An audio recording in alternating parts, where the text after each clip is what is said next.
This video explains how to change prices dynamically on your schedule by using advanced pricing rules.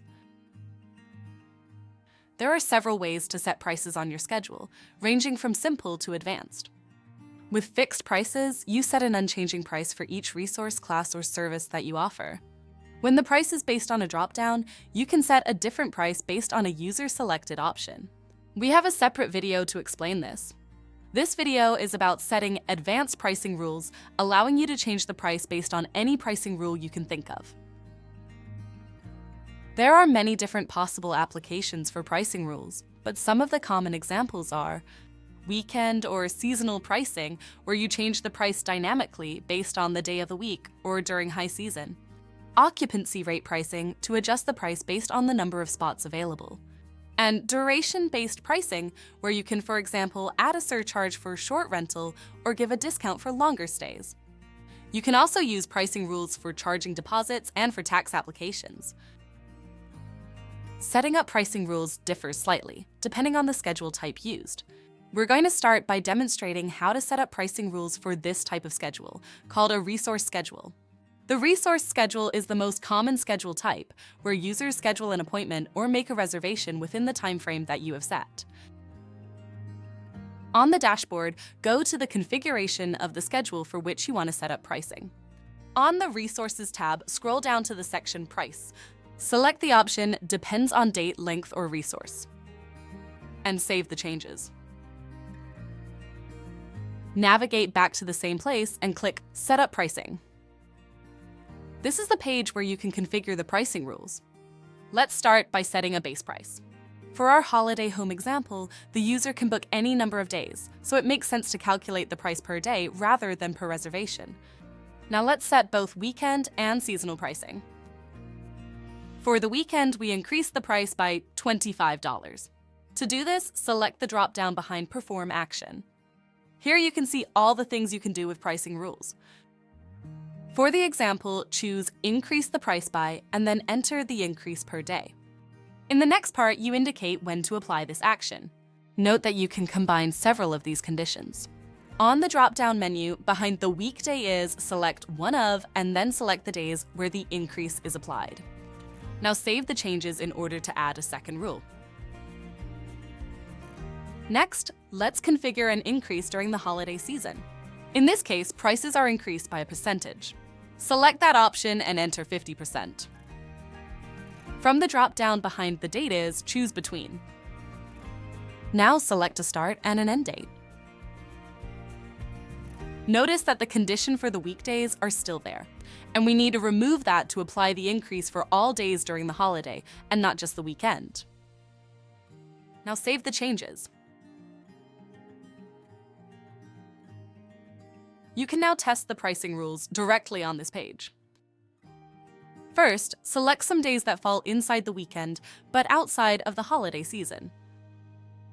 Notice that the price correctly reflects the total for 3 days, plus the increase of $25 for weekend days. Because Sunday is selected as a checkout day, the extra amount is only added for Friday and Saturday here. Next, select a couple of weekdays during the holiday season. The increase of 50% is correctly added for the 3 selected days. It's also possible that both pricing rules apply. To test this, select a couple of days that fall in the weekend and also in the holiday season. First, the price is increased for the weekend days. Then, the price is increased by 50% for all the selected days.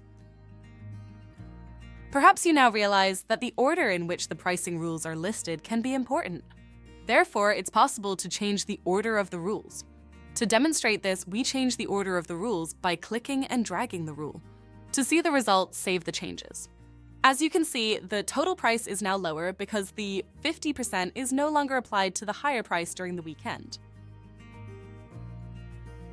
Another thing to point out is the difference between increasing the price versus increasing the total. In the examples that we looked at, the increase was added to the price, so it was multiplied by the number of days. If you apply the increase total by rule, a fixed amount is added on top of the calculated price. You can also decrease the total. For example, when a registered member of your club makes a reservation. For this, you would first need to create a group and place all club members in that group. You can then select the group for this rule, as shown in the example. A final rule that can be relevant for this type of schedule is increasing or decreasing the price based on the length of the booking. For example, you could give a discount for a longer stay. In the example, we automatically apply a discount of 10% for a stay of 2 weeks or longer. Now, with a schedule of the capacity type, some things are different. If you're not familiar, capacity schedules are typically used for classes and events. On a capacity schedule, multiple people can sign up for the same slot. Let's look at what's different. First, enable pricing for this schedule under price. On a capacity schedule, there are usually several slots on the schedule that can be booked. The price can be set for each new slot that you create for users to book, so the option to enable pricing looks different. Like before, go back to where you can enable pricing. If you scroll down to the conditions, you'll notice that some options are not there, which only apply to resource schedules. You may also notice that there are 2 conditions that are only available on capacity schedules. The condition "the quantity is" only available when you allow users to book a slot multiple times and could be used to give a quantity discount. The condition "the space left is" can be very useful to fill up your class or event. For example, you can lower the price by a percentage when there are still many spots to be filled. Finally, let's take a look at pricing rules on a service schedule. For service schedules, each service has its own base price, which can be set while creating or editing the service. Therefore, when you look at the pricing rules, the price is already calculated based on the selected service. You can apply further rules per service using the condition "the service is." In this example, we have also defined a drop-down field with additional services. Because there is a drop-down field defined, the action "Add field to price" is now available too. When we select this and save the changes, the price for the additional services is added to the total when we select one.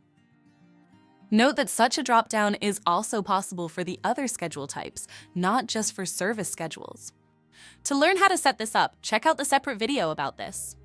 We've now covered most of the features of advanced pricing, but the documentation provides even more information. We hope this was helpful. Thank you for using SuperSaaS.